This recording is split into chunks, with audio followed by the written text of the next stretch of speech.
All right. 3, 2, 1. Hello again. It's your favorite boys from MyFantasySportsTalk.com with My Fantasy Podcast. Got a big NBA show for you today. Dan, NBA, LeBron James versus Michael Jordan. Who's the greatest of all time? It's just flooding my Facebook timeline. So we got to jump in that conversation now, too.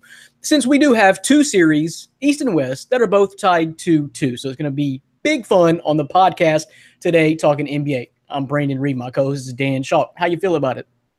I feel good. I know we've had a little war going on lately. You called me out on it yesterday. I feel bad, Brandon. But with LeBron James on my side, I don't see myself losing this war, this battle that we have going on. And we're going to bring in our good buddy RH, who also goes by Bo, if that makes any sense.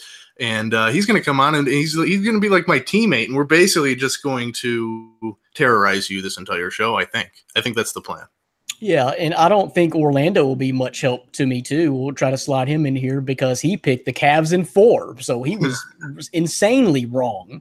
So I'm not going to have much help here, but don't let Bo gas you up, man. He's making just outrageous, bet claims with me. I mean, for outrageous money. I mean, I think he was sitting at the bar a little bit too long last night, but we're going to slide him in here to talk NBA too. So we do have two series. Much to my surprise, both of them are tied at 2-2 with Game 5 going on in Boston tonight. So a lot's going to change in just a few hours, but we're going to talk about it anyway and how we got to this point and break it all down. So we'll bring Bo and Orlando in here in just a second to continue this conversation. But I got to be honest with you, Dan, I'm kind of shocked. I'm kind of shocked that Cleveland did come back and tie it up, and I'm probably even more shocked that Houston stole a game from Golden State last night at Golden State to tie that series 2-2. Yeah, I'm more surprised, obviously, with the Rockets beating the Warriors last night. I didn't think they were going to be able to win away from home, and the fact that they lost Game 1, obviously they lost home court. So to be able to steal that back, that's huge for Houston. I think I had the Warriors to win in 6. I think it'll probably still be Warriors to win in 6. They're clearly the better team.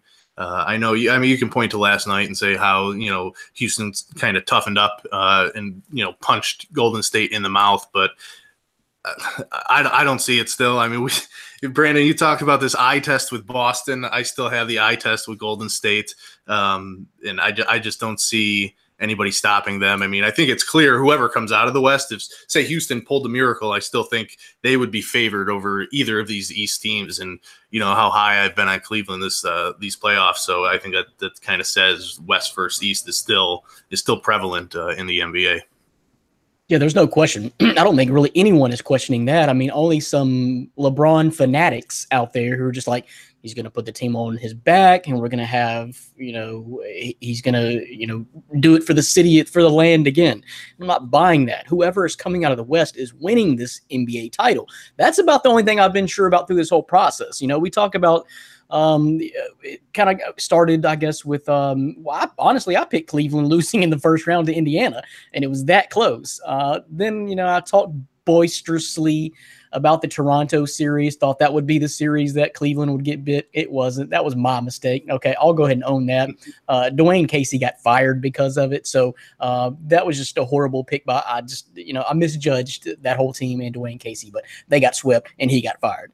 And then so I'm going to keep rolling with that LeBron to lose thing. I did not see them throughout any point in this season thinking that they're the best team out East and deserve to be in the finals again. Although I do root for LeBron. It's nothing personal. He is putting the team on his back, but I don't like this chemistry of this team. So I was kind of surprised that it is tied up. But so before we talk to the guys, it really just seems like this series, the Boston Cleveland series, is just going to come down to home court. It appears that way anyway.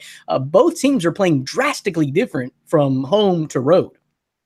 Yeah, I mean, I wrote that piece on the Cleveland winning Game 2, kind of did a recap, obviously touching on LeBron passing Kareem Abdul-Jabbar he's breaking records left and right. So, but in that piece, I mentioned Boston's 1-6 record away from home.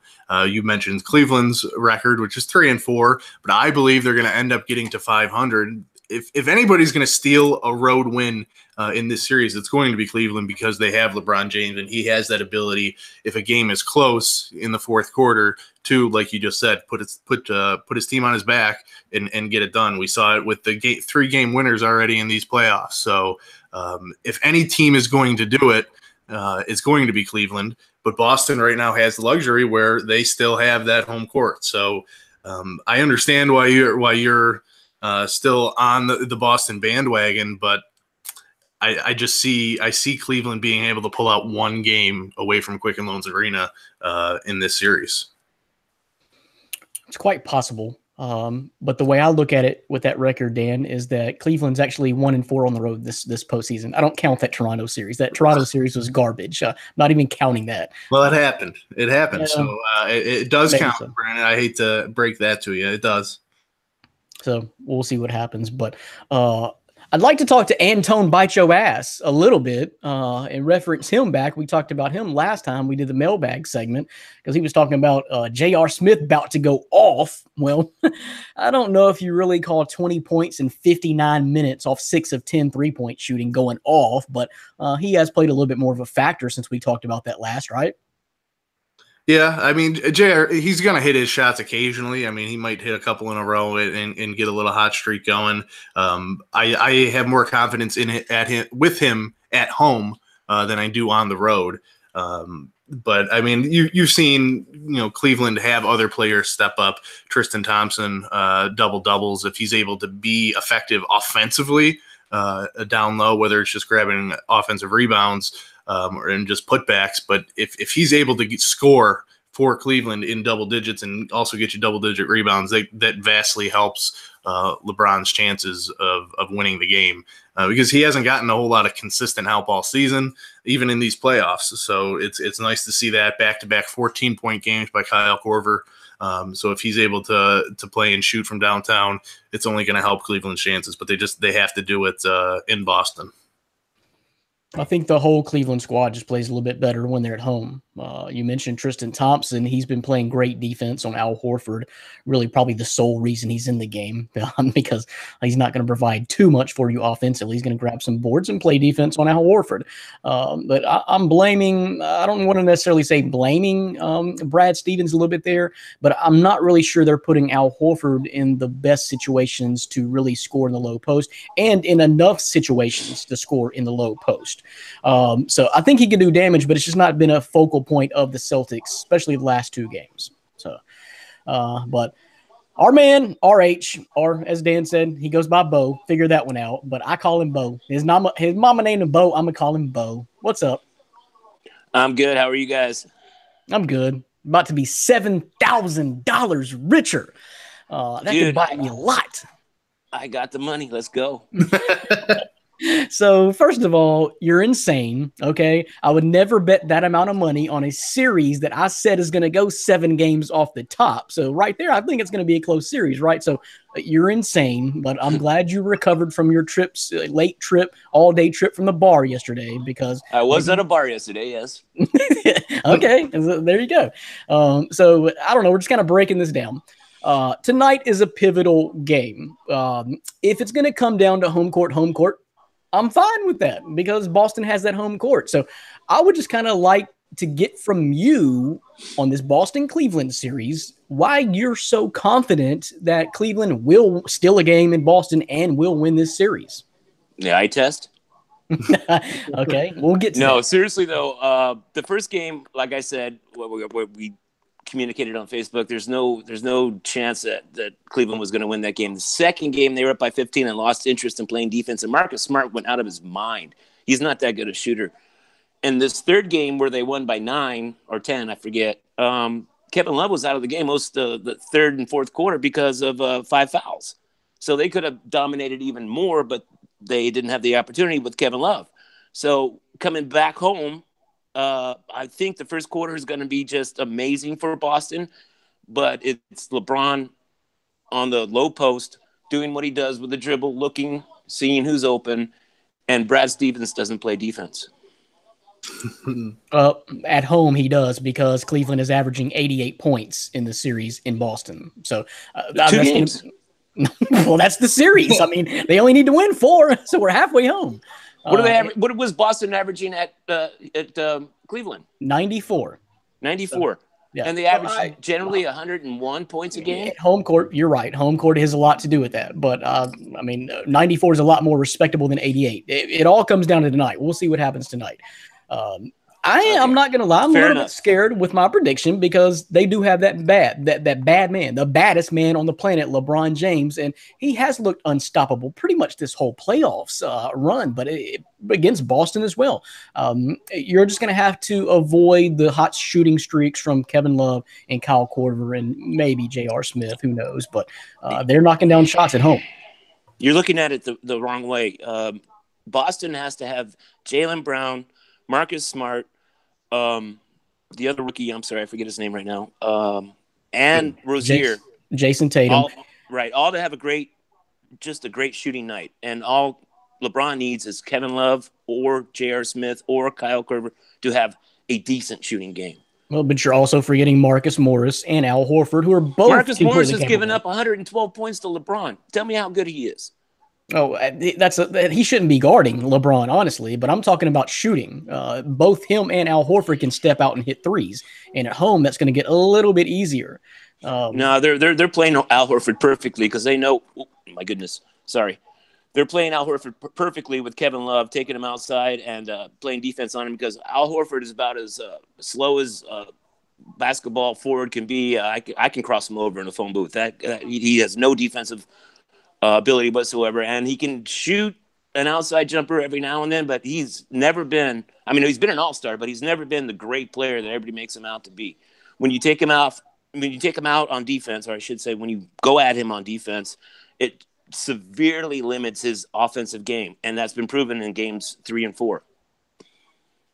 So Al Horford's not the key factor. The key factor, in my opinion, is Marcus Smart. If he goes on that shooting torrent that he did in game 2, or if I'll give you Rozier, of course, and Marcus Smart. If he starts hitting the threes and they're at home, then you know what? Yeah, you're not going to stop it. You give him you clap and you go great shot and you move on. But I don't see that happening.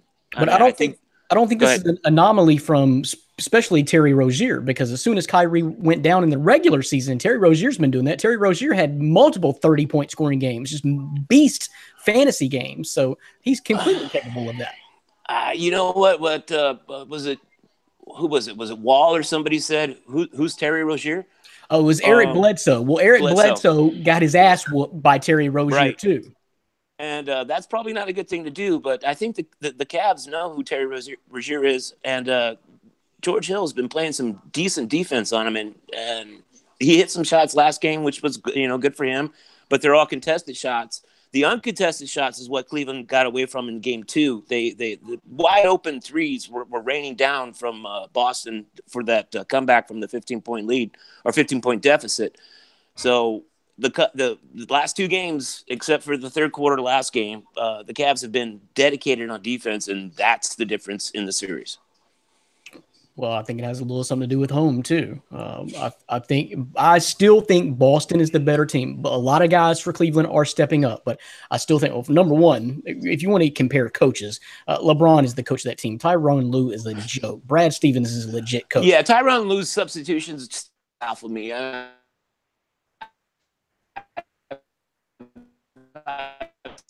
Doing some of the time, so I don't know about that. But yeah, Brad Stevens, they got a definite check when it comes to coaching, but LeBron is the coach on the floor. So what do you know? You're playing the game. So and what scares me? How many times can you switch? And I don't know. Go ahead. I think the youth of Boston is what may ultimately kill them, even in this series. If they don't get past, even if they do get past Cleveland, they're going to get stomped by Golden State or even Houston. I'm not even really going to entertain the thought of anyone not named Golden State making it to the finals or winning the championship. But even if it is Houston, Boston would get stomped by them, swept. But there's still something to Boston being 9-0 at home now. I don't know. I think a lot of people are going to have to step up for Cleveland, but LeBron James. Who has Boston played? They were the 2 seed, so they played the 76ers and Milwaukee. Milwaukee can't shoot an outside shot to save their lives.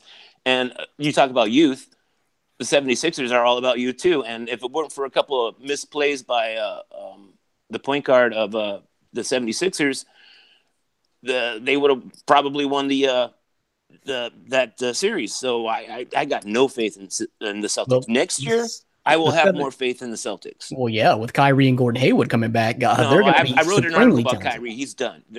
He's the demise of Kyrie is already written. So. Okay, we kind of agree there then, because I'm not a Kyrie fan at all. Really, I think he's a lot more Carmelo I think they're a better Anthony. team now without him, because Rozier actually doesn't take command and it's a hard that case. He needs to shoot the ball. It's a hard case to make if this team does make the NBA Finals without you.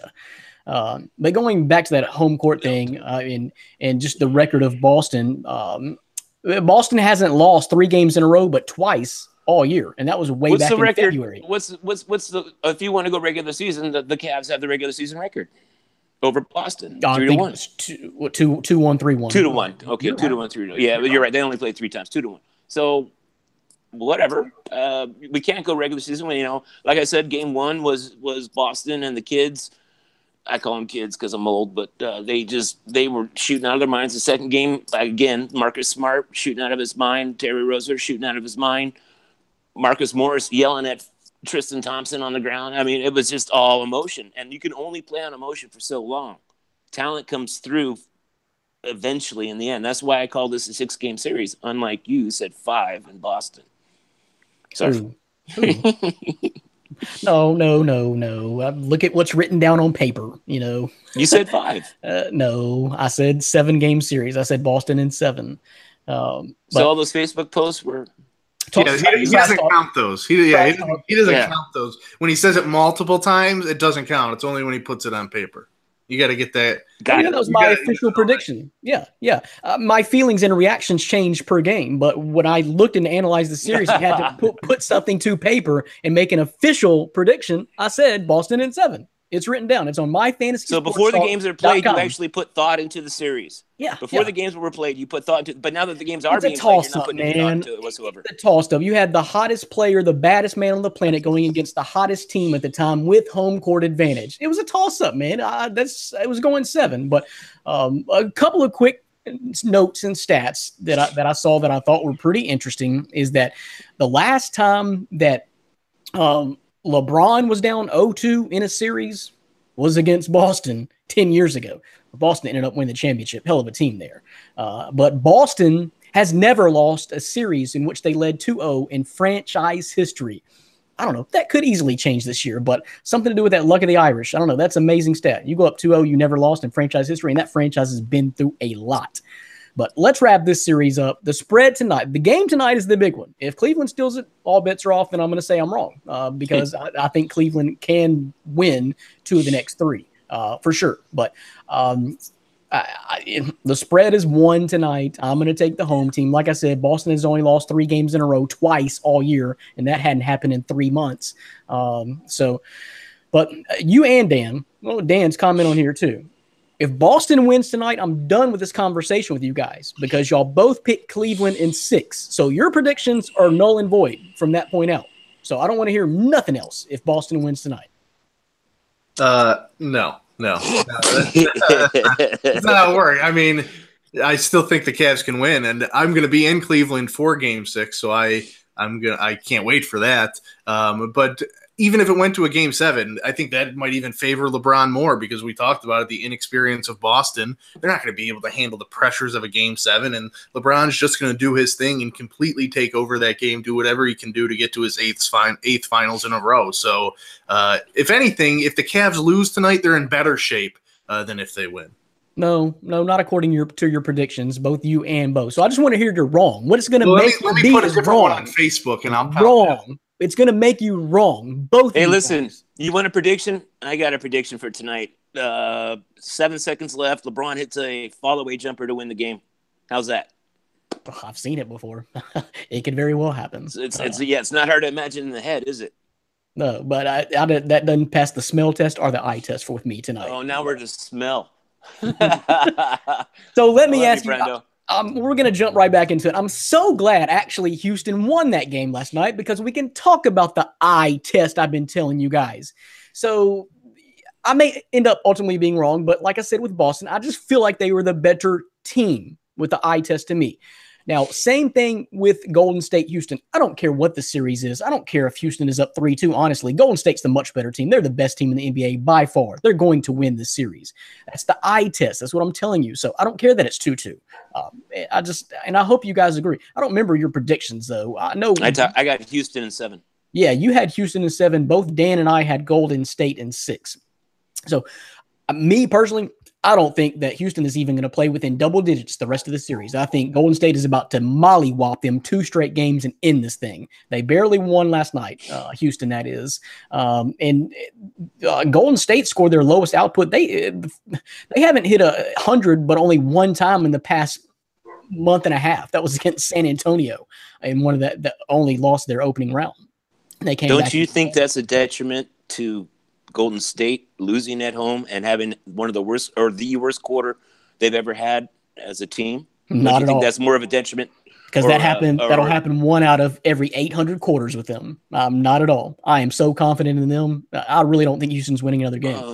Our last broadcast, I talked about how Houston could beat Golden State, and I said you got to take Green outside of the paint. You got to go at Stephen Curry, and you got to make sure that Durant isn't shooting those elbow jumpers. And in the first game, they let Durant just hit they let him inside on the elbow jumpers just all day long, and it was a blowout. Second game they won. They stayed a little harder. Durant still had a good game, and Stephen had a decent, if not poorish game. The third game, they went off and they started hitting jumpers. And in this game, they just ran out of gas. Steve Kerr said, "We ran out of gas." How are you a championship team and run out of gas? LeBron played all 82 games by 40 and he didn't run out of gas. That's how they run out of gas. If you get beat by 41, if you're up by 40, you're not playing in the fourth quarter. If you get beat by 41 in a series, you're outmatched. Bottom line, you should never get beat by 40 in any kind of playoff series, especially in a Western Conference Finals. Let's split it up: $3,500 on the Rockets and $3,500 on the Cavs. I'm not putting any money on that Boston Cleveland series. No, hey, Cavron. Yeah, I'm not going to bet against LeBron. I just made my prediction, Boston in 7. And it's more, I'll tell you, can I just be honest to you and the My Fantasy Podcast peeps at home? It's more of my frustration with the Cleveland Cavs organization. We've probably even talked about this before. I am so frustrated and just that they tried to think that this was a championship contending roster. And I like a lot of the pieces. George Hill's not bad. I think Larry Nance is a great player. Jeff Green, former Grizzly. Yes. But the way it's constructed, it doesn't make any sense. I think it's a garbage roster with some pieces. But that's just, I just don't think it is a roster worthy of making a deep playoff run, and they've gone deeper than I thought they would. It's not a knock against LeBron, but what he's doing is super amazing. And that's all you need for a deep playoff run is LeBron. I mean, I agree. I don't like the Cavs roster. I mean, this is probably the weakest that he's had in Cleveland. I mean, you take away Kyrie. We don't like Kyrie. I agree with you guys, but he still added a lot to that team with LeBron by his side. A lot of people claim that he won the championship 2 years ago by hitting a couple of big shots. So, yeah, so I agree with you. But in the East, all you need for a deep playoff run is LeBron. You could put him on any of these playoff teams, and they would all be in this same position playing in the Eastern Conference Finals. I mean, even if it was the Miami Heat again, I mean, they would be in the Eastern Conference Finals. You could put him on Orlando, and they'd be in the Eastern Conference Finals. He's just that good. Hard to disagree with you guys there because that's the difference. I commented the other night that after watching the Golden State and Houston series, it's like, what is the East doing? Honestly, this Boston-Cleveland series is so sloppy. You got LeBron taking over and pretty much doing what he wants to do. But other than that, it's sloppy basketball when you watch the ball movement and the shooting that's going on in the West with Golden State, Houston. So I don't think there's any way that the East is winning this championship. So you guys are right. I submit to that opinion that the East is so weak, one man can just walk all the way through it, and he just might. Tonight's a big game, though.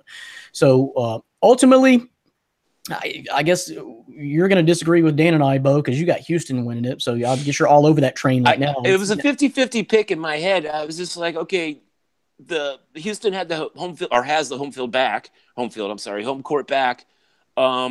And when they first started, of course, they had the home court. So I was just like, I literally flipped a coin in my head and said, all right, Houston, just because Chris Paul wants it more than I think Golden State does, because Golden State already has the championships in their pocket. I don't think they have that same drive like they did last year. Like Kevin Durant last year in the NBA championship was amazing. He was unstoppable. There was no way Cleveland was beaten.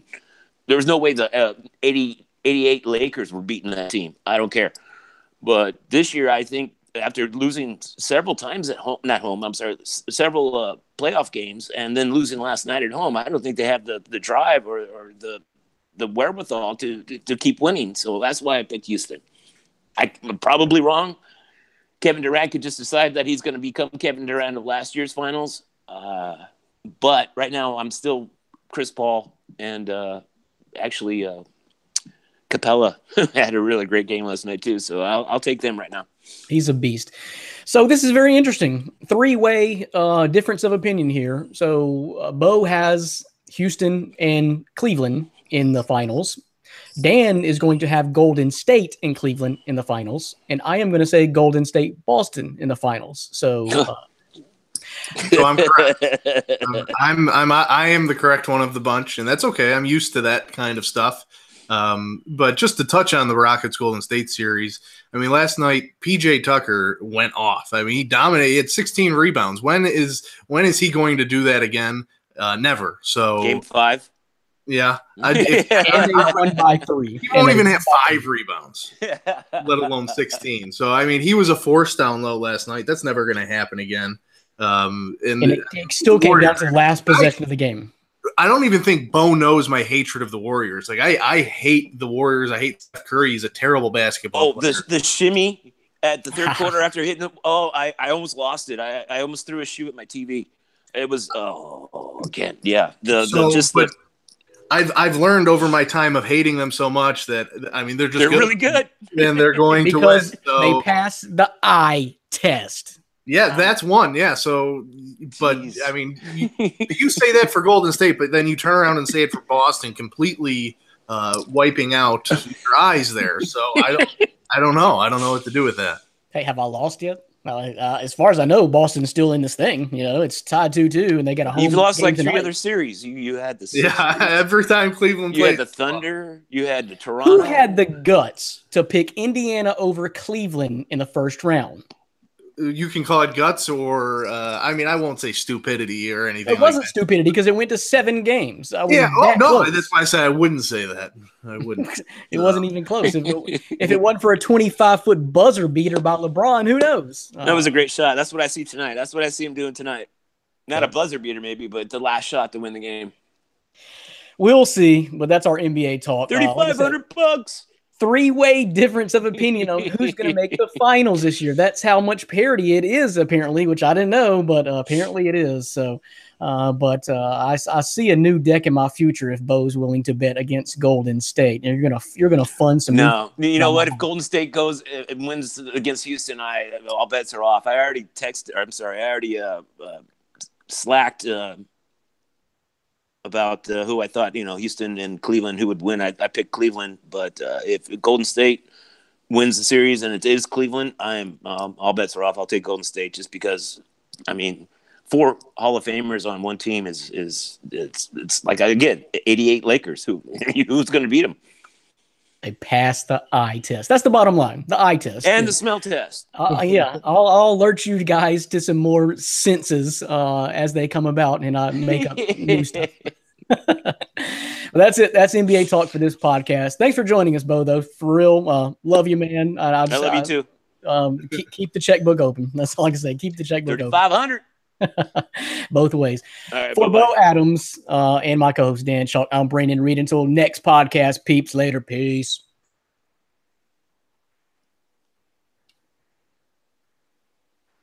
All right, I think we're cut on that one. Did he leave? Did he? Yeah, I think it's delayed. So I'm guessing Orlando's coming. Did you send it? No, he's having an issue. He's having Ryan Thomas problems. He's trying to join us, and his phone keeps saying crash recovery. That doesn't sound good. No, so I told him to uninstall the app and reinstall it. He said he did that. It's not working. He asked if there's a way for us to add him. I don't know if that's even possible. No, you got to accept it. I mean, I can't. He's doing it from his phone, huh? No, I can't. I don't have any capability like that. I didn't think so. I didn't know. Hang on. Be with us. Nope. Sorry, Orlando. I'm just going to shoot Ryan Thomas a message and say it's going to be soon. That probably should have been right at 30 minutes.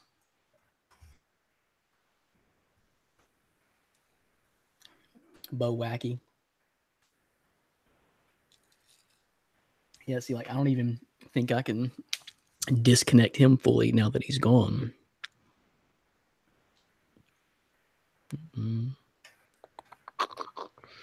don't know how long that takes to get up off the screen.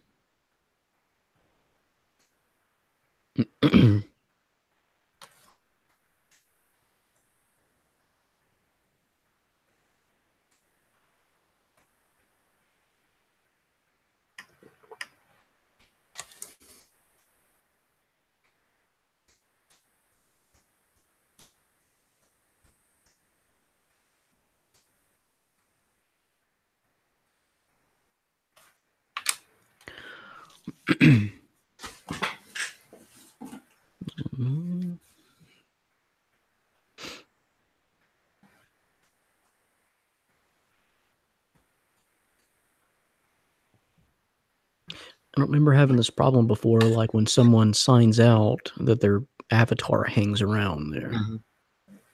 Let's see. I know it happened to him last time, I think. Remember when he... Oh, I can eject. Yeah, I can eject. Eject him. Bam. Yep. I'm gonna eject you if you don't start talking the way I like. That'd be awesome. No, Dan. That's it. You're gone. You're gone. I'll do that to Ryan. Oh, well, I have to in the end because he abruptly exits anyway. He's like scared to death to hang around. He's not responding to my message. Well, I want him to be ready before we start because I don't want to idle chit chat for too long because this is mostly his segment, and then we'll do the ranking of the quarterbacks on the back end.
Yeah, the only thing I could tell Orlando is uninstall the app and reinstall it. And yeah, that's what he said he did. I don't know. It seems a little weird, like that.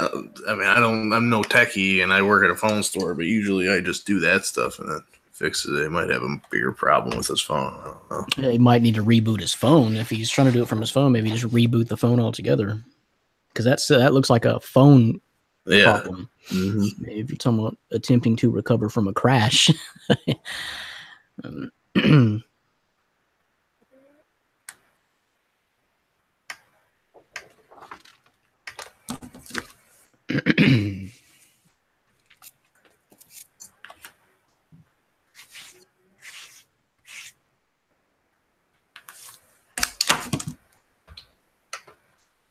respond yet?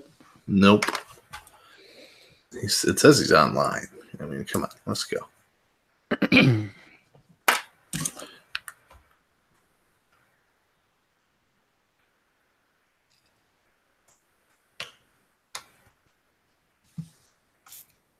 Do you think Bo is for real about $7,000 bet? Just being in Vegas, I guess I wouldn't put it past them. So you never know. I mean, if you live in Vegas, I would assume. Okay, he said he can send the link. But no, I mean, it seems just like, I guess you work together, but I would never just make a bet with somebody who lives out of state for thousands of dollars without ever meeting him before. I don't know. Yeah, I thought it was just trash talk. I mean, I don't know what he does or how much he makes, though. So he may just have the disposable income, but that $7,000 is a lot. Mm-hmm.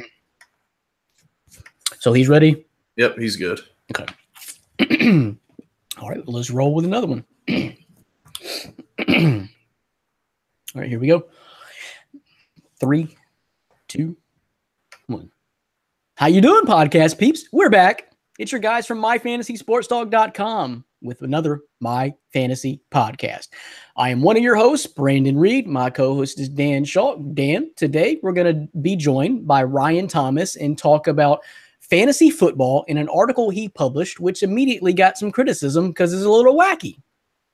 Yeah, and I mean, I like out-of-the-box thinking when it comes to fantasy football rankings. I mean, I think you get that every year in the preseason when I release my rankings.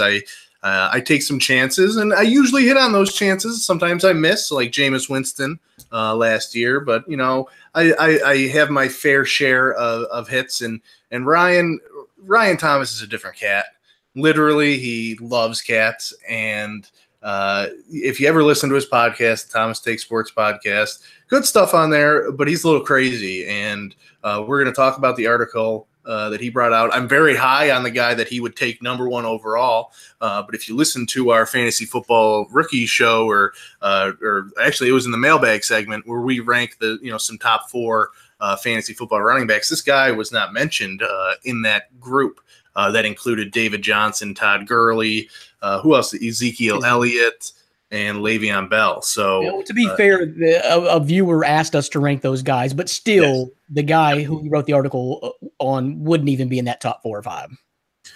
Yeah, well, I would actually probably have him ahead of somebody in that 4. The guy that I was low on, I think you were pretty high on him, Le'Veon Bell. So I do understand the hype surrounding this player, but number 1 overall, you would need to do some serious convincing, and I think that's why Ryan Thomas is going to come on this show to try and convince us why we should take this guy number 1. Well, there we go. So let's bring him in, Ryan Thomas from the Thomas Take podcast, to talk about it. But the article in question is up on the site right now, MyFantasySportsDog.com, from Ryan Thomas. It is titled, "With the first overall pick, the Thomas Take selects." And I really think this guy is probably more of a, well, depending on the size of your league, a late first, early second. I really think he gets slide to second. I'm high on him too, but we talk about some of those guys that we mentioned, and I'm not putting him above any of those guys. So we'll talk to him in just a second. But we also got a couple of questions, so we're going to kind of combine fantasy football talk, a special guest in Ryan Thomas from the Thomas Take podcast, and mailbag questions on this segment. So this one's going to be big. We've got a comment about the article, and we've also got an interesting way to wrap up the back end of the conversation on today's podcast with ranking some fantasy quarterbacks. We did running backs last time. We're going to do quarterbacks on today's show. So that's going to be big fun. Can't wait. And I got a surprise for you, Dan, on one of my quarterbacks and how the season's going to go for him. So just a little I think I already know, and it's tomfoolery is basically what that is. I think Ryan is probably rereading his article right now. That's why he doesn't want to join us right away. Who knows? But when it comes to his fantasy talk, he has a nickname besides the Catman. Champ. I don't know if you caught that one. He calls himself Champ when it comes to fantasy football. So maybe you should take his advice, and you could be a fantasy champion like I was in our MFST league this year. Do you remember that, Brandon? I do. Yeah, you won the second year after I won the inaugural year. Yeah, I won't let you forget that. But good job. But the guy who hasn't won a title yet, and he talked about in the article, year 3, 3 being the big year for fantasy football is when you finally build your squad, you get things together. So year 3 for the league for this guy, Ryan Thomas, is going to be your year, right? That's what they say. Year 3 is when everything comes together, right? Year 3. Third time's the charm. I don't know who's saying that because I ain't saying that. Dan probably ain't saying that. So I'm sorry. You got your work cut out for you. I don't know what you're trying to peddle here, but there's nothing to. I'm just making excuses for the previous 2 years. That's all it is. yeah. I know. So your article came out. Talk about the article just for a second that was released, I think last week sometime. But anyway, with the first overall pick, the Thomas Take selects, and then get into the article and tell everyone at home who that mystery player is, who you're talking about, what the whole piece is about.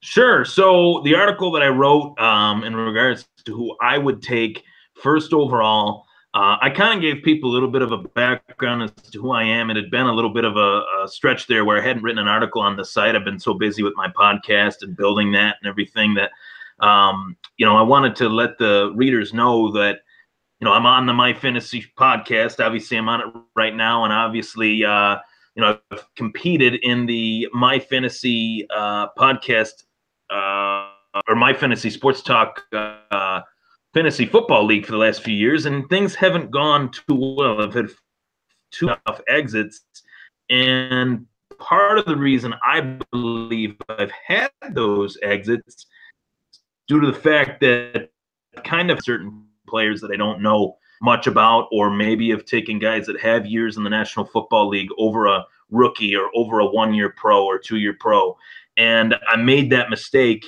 with Alvin Kamara, which I can't. I was frustrated that I did it once. When Dan does the pick drawing, if I'm picking first, that's who I'm going to take. I'm not going to let him go to another team. So you're putting him above everybody this year. You really think it's going to be that kind of year? And in the article, you did make a point of Mark Ingram being suspended for the first 4 games. So now that is something to consider. It really is. But you think this guy's going to have that much of a leap in his second year? I do. I mean, I don't see how his role in the offense would be, dialed down. If anything, I think it might be dialed up. He didn't rush for 1,000 yards last year.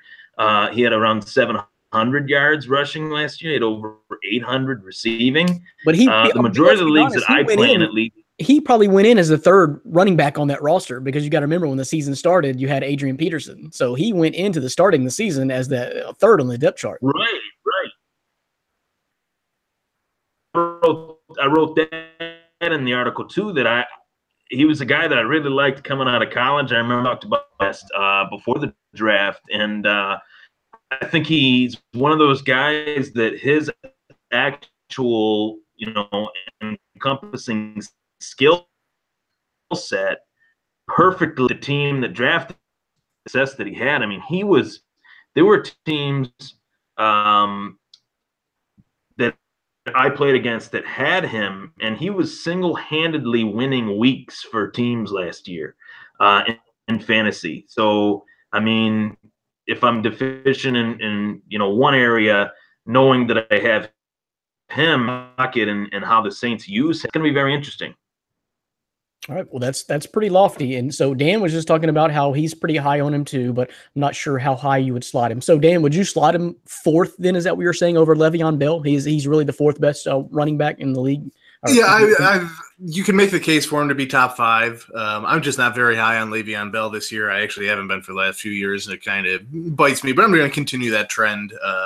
Health, suspension possibilities, contract year, injury prone. I mean, so Le'Veon Bell is a topic for another show. I'm the same way with Antonio Brown, and he keeps doing the same thing every year. Mm-hmm. So, I mean, I guess you trust Le'Veon more than you trust me there. But with Kamara, yeah, especially in PPR leagues, I think he's definitely a top 5 running back.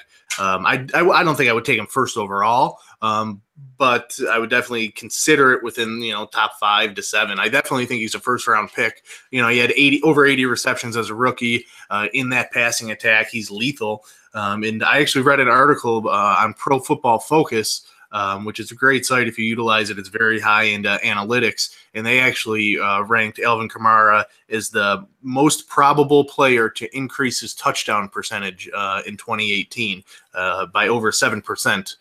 They projected him to increase it. So I don't remember offhand how many touchdowns he had, but they do think he's going to be that main guy. I think a lot of it had to do with the Mark Ingram suspension. So the first 4 games, he's going to be that, probably that main workhorse back.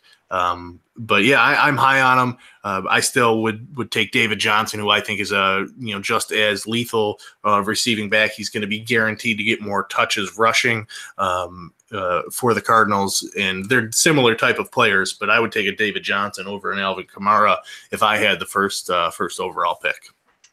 Well, I think Ryan hit on a really good point, is that I think he was drafted into the perfect situation with an elite Hall of Fame quarterback like Drew Brees, and he is such an asset in the passing game as well that's not going anywhere. That's only going to increase. So I think, like we said, he started the season last year, 3rd on that depth chart, really worked his way up to probably 1B really, really quickly, and I don't think that's going to change at all this year. So, but you're right, Ryan. Right situation, perfect place for a guy like Alvin Kamara. So struck gold, both of them did. The Saints and Kamara struck gold with his draft position.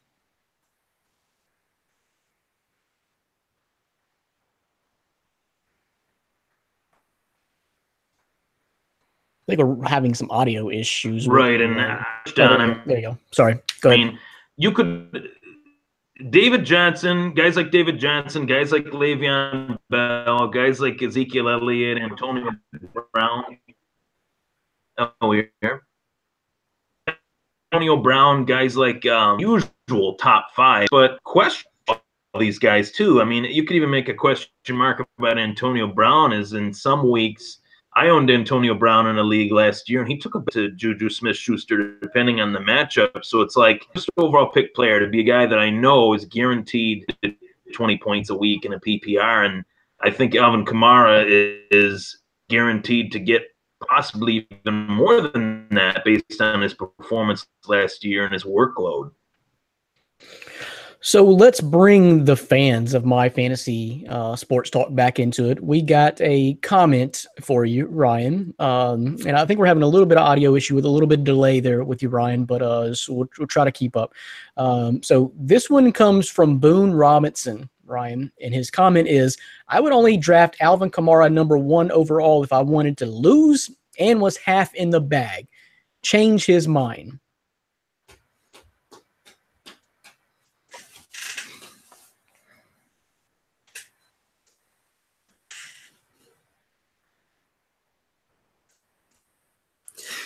Brandon, we learn about that. What I'll do, being that my audio off real quick, and on.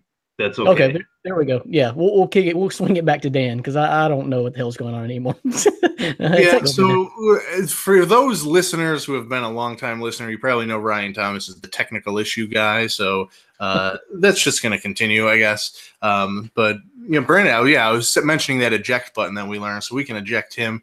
But I think he's going to join us in a second. I like the kind. I mean, I think.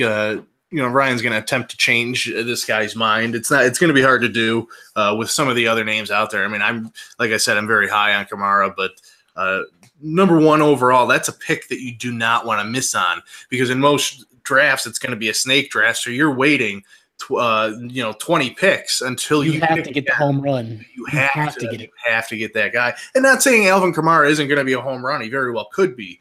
I think there's several guys that really could be that guy. Like you're high on David Johnson. There's no way in hell I'm taking Alvin Kamara over Ezekiel Elliott. No way in hell.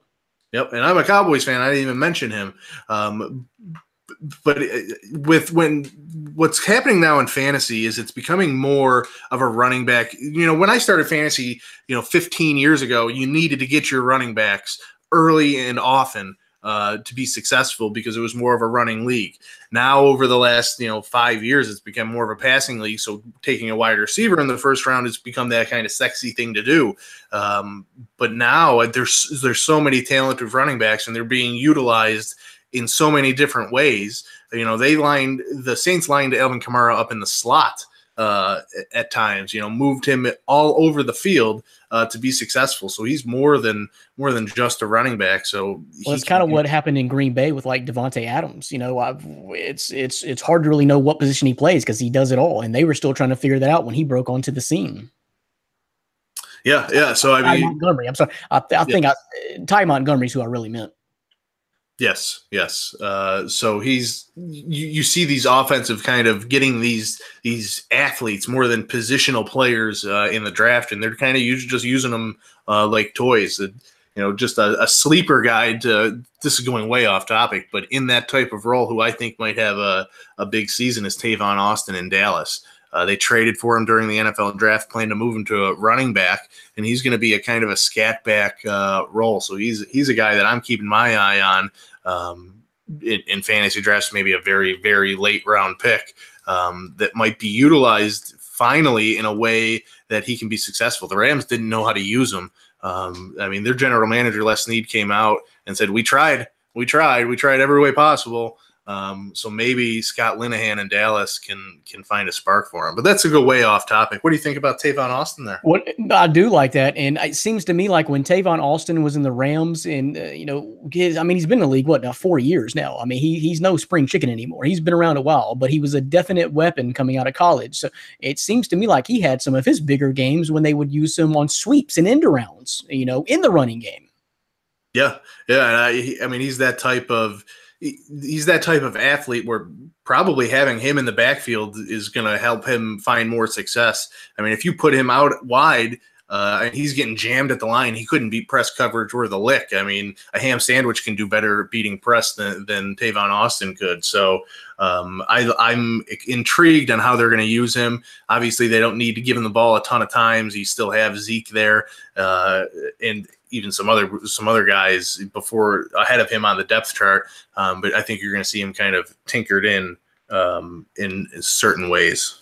Yeah, no reason why he can't play a role like a Wes Welker, Julian Edelman in that Cowboys system, and even actually get legit touches running the ball as well. But yeah, I think it's quick screens, some end arounds, some sweeps. I think that will work really good with Dak Prescott, because I think Dak Prescott is the type of quarterback that can start pulling that stuff off, and it's definitely be an interesting new wrinkle in that Cowboy system. So, look forward to that. That'll be interesting. But another guy that kind of fits that role, I don't know necessarily getting running touches, but definitely a dynamic weapon.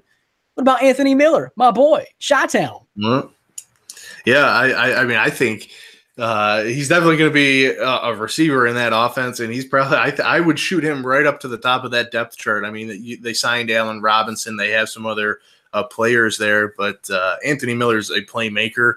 You saw that at Memphis, and I think you're going to see him work hard because that's what he does, but he's going to work hard this offseason in training camp, developing a chemistry and connection with Mitch Trubisky.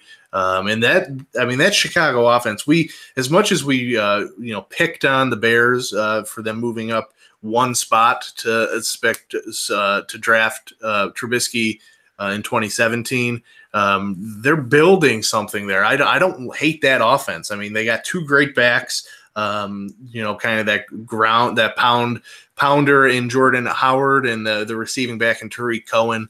And now they're getting weapons on the outside. You add Allen Robinson, you draft Anthony Miller. I like what they're doing there. Trubisky looks like the type that he's going to continue to learn and get better and be a solid quarterback. It's solid, not a Carson Wentz, but just a really solid quarterback. Not really an issue. No. So it might take some time. Not saying they're going to be a playoff team, this year or next year, but they're growing to that. So you can see the type of development that they're putting into that roster, and they're going to have some fantasy studs, I think, in 2018. Anthony Miller being one. I would take him and Michael Gallup. We talked about it, in a previous episode. I would put them very close to being at the top of the list for rookie receivers this year in fantasy. So here's what I got to figure out, Dan. I got to figure out before our draft just how high you're willing to take Anthony Miller, because I think me and you may be a couple of the only guys going to be in our league, maybe the only two guys that are really clued into who Anthony Miller is and what he may do from the get-go. So I got to figure out just how high you're willing to go for Anthony Miller. It's gonna be. I'm gonna have to put some thought into that. Maybe like the Nick and Judy show +1 now. Nick and Judy +1 show, reaching for Ohtani way up before. I swear I was one round away from picking Ohtani. I was about to reach for him, and I'll be damned if Nick and Judy +1 didn't go ahead and steal him. So we may see something like that in the fantasy football draft from you and I. Who's gonna bite first on Anthony Miller? I'm gonna take him in the first round. So go for it. Go for it. But anyway, I don't know what Ryan is doing. So we'll see if he can get back and respond to Boone Robinson and try to change his mind on why Kamara even has a shot at being the #1 overall pick. But let's move on to the second part of this. This is from George Reed. Rank these quarterbacks in fantasy football next year. He gives us Tom Brady, Aaron Rodgers, Cam Newton, and Jimmy Garoppolo, Jimmy G. So let me just go through mine real quick, and then you can respond to the way I finish my list. Can't wait. So I'm going with Aaron Rodgers, #1. I just still think he's just a bad man. Injury free. I think he's going to be the guy, Devontae Adams, Randall Cobb there. And they did add Jimmy Graham.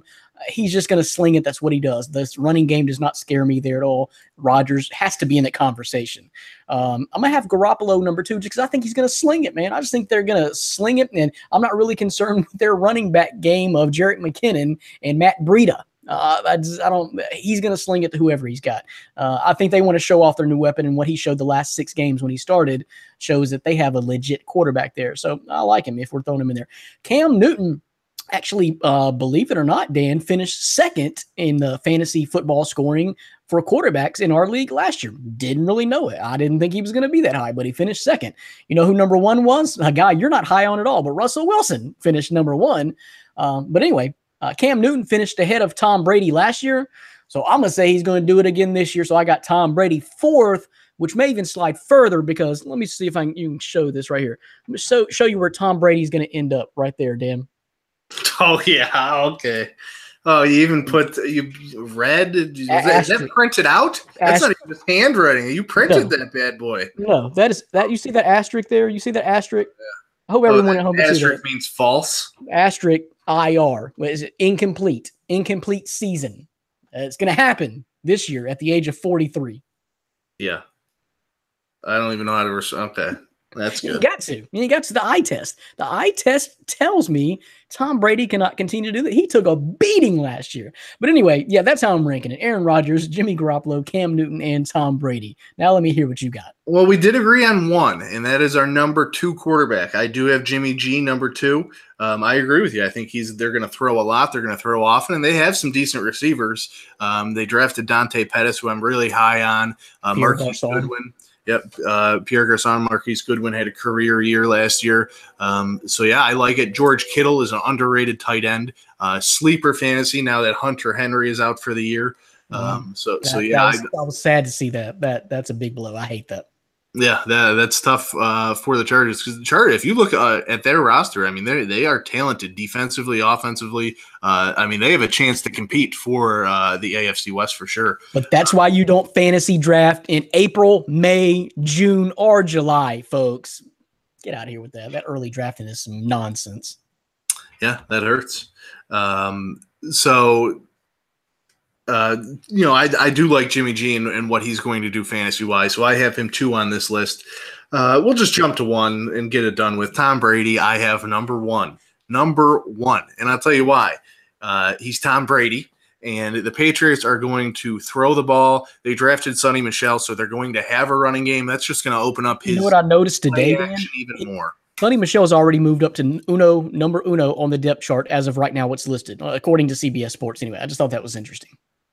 Yeah, I mean, they drafted him in the first round for a reason, and they're going to use him not only in the running game but in the receiving game. It's only going to help Tom Brady, and they're going to throw the ball, and hopefully they short up some of their offensive line needs in the offseason. They did lose some depth, but they drafted well and made some signings. So Tom Brady's #1. Dwayne Allen, so when Rob Gronk goes down every other week. Yep.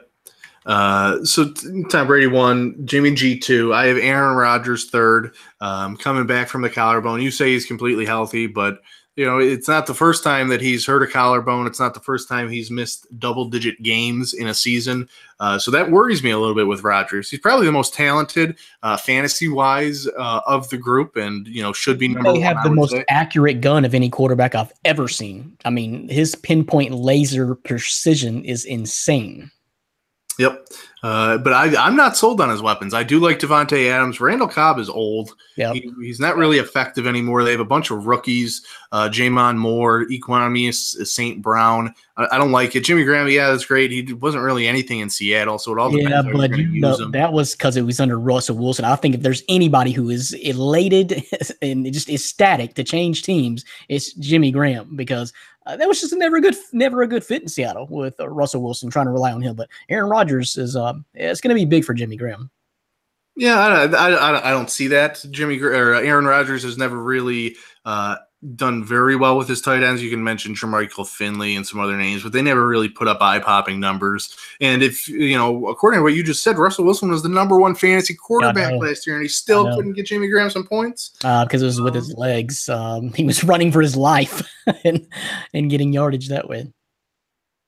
Yeah, so I have Rodgers third, and Cam Newton I'm going to have fourth. I don't like the weapons that they have. If Devin Funchess is your number one receiver, you're going to have issues. I'm not a huge fan of DJ Moore, who they have in the draft. I was actually pretty low on him coming out. That wasn't the consensus. A lot of people like him.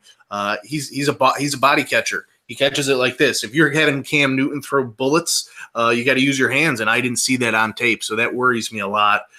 Christian McCaffrey's a nice piece, but I'm not sold on Cam Newton continuing to elevate his game. He may have ended at number 2, which I'm actually very surprised at that, but there were some games, especially early in the season, where he was only throwing for 120 yards a game. I mean, he looked like Tyrod Taylor out there. I'm not sold on Cam Newton. I have him fourth. But Jimmy G, I'm high on him. I think he's going to have a good year, and San Francisco is going to they're going to throw the ball. Kyle Shanahan knows how to get quarterbacks going. I envision a similar Matt Ryan type of season from him fantasy wise. Yeah, they're going to run with Jerick McKinnon and Matt Breida just enough to not be so predictable, and that's about it. But yeah, I was surprised by our rankings from last year too. We're not ranking. That's how the officially the end of the season stats worked out, because I had in my initial assessment had Cam Newton number 4 with Tom Brady ahead of him. But when I looked at that and saw that he was actually number 2 last year, and I was like, well, I'm not going to put him under Tom Brady again this year because he finished ahead of him last year. And how long is Tom Brady going to be able to keep doing this? I think we differ in opinions there quite a bit, but we'll see. We'll see how it works out. But great question. Appreciate that one, George Reed. I think we're going to move on, Dan. We'll probably have to get a response for Boone Robinson a little bit later, get a written response from Ryan Thomas on why. Written apology. He needs to apologize for us. These technical issues. I don't know what happened with our boys tonight, but Orlando had technical issues and Ryan Thomas had technical issues. But at least Ryan Thomas was able to surface for a brief period of time and start to explain his answer there of why he would have Alvin Kamara number 1. But that article is up on myfantasysportstalk.com right now from Ryan Thomas with the first overall pick in the Thomas Take selects. Apparently Alvin Kamara. So I'm glad to have people like him in our league, Dan. You pick Anthony Miller in the first round, and he picks Alvin Kamara with his first pick. I think I like my chances. I like it a lot. But that's it. Another podcast in the books. Great fantasy football talk, Dan, in May. Yeah. I mean, myfantasysportstalk.com. It's what we do. So definitely check out the site, check out the Facebook page, and go to our YouTube channel and hit subscribe. And you'll get the newest My Fantasy podcast alerts whenever we come out with a new show, because we're coming out with more than just one a week now, Brandon. I mean, you're the one editing it. You're the one making us all look pretty. Look at that. And so you know that we're bringing out more content every single week and just randomly. So we'll just pop out a 30-minute show on a Thursday morning, and you're going to be like, holy crap, sweet. Yeah, I just saw a new one Tuesday. Now, here these guys are 2 days later with a brand new show. I mean, these guys are amazing. But also a little secret, if you subscribe to that YouTube channel, as Dan was just saying, then you're going to get the sneak peek. You're going to be one of the first cuts of seeing my fantasy podcast before we can even drop it to the website and Facebook. So you'll be right there for the premiere and one of the first few people to actually see the podcast. So subscribe and get notifications. So appreciate you for joining us. Hey, you also probably noticed some of the sites we're starting to implement a few new graphical and just visionary sites to the change, Dan. I kind of like the way it's looking. Yeah, well, I mean, a lot of it is thanks to you, Brandon. Brandon's a do-it-all, jack of all trades. He fails eye tests, but he can make a pretty sweet logo. So check out the site. It's right there right away when you see it. That is courtesy of Brandon Reed. And then I'm on just the back end trying to make it. It's kind of like a puzzle. You just kind of click buttons and see what happens. And HTML we're clicking buttons and all that. Yeah, on My Fantasy Sports Talk. So definitely check out the redesign. More changes will be coming. In the top right, we now have a video section. You can watch all of our videos on there. But a lot of new things are going to be happening over the course of the next month or so on MFST. So definitely check it out. Check it out. Multiple podcasts per week. We appreciate you. Keep submitting your fantasy questions, your mailbag questions. Keep submitting your topics because we will probably cover them on My Fantasy Podcast from myfantasysportstalk.com. Hey, we're going to get out of here before Ryan Thomas probably tries to sneak back in here. So we're going to cut it. For my co-host, Dan Schalk, I'm Brandon Reed. Till next time, podcast peeps. Peace.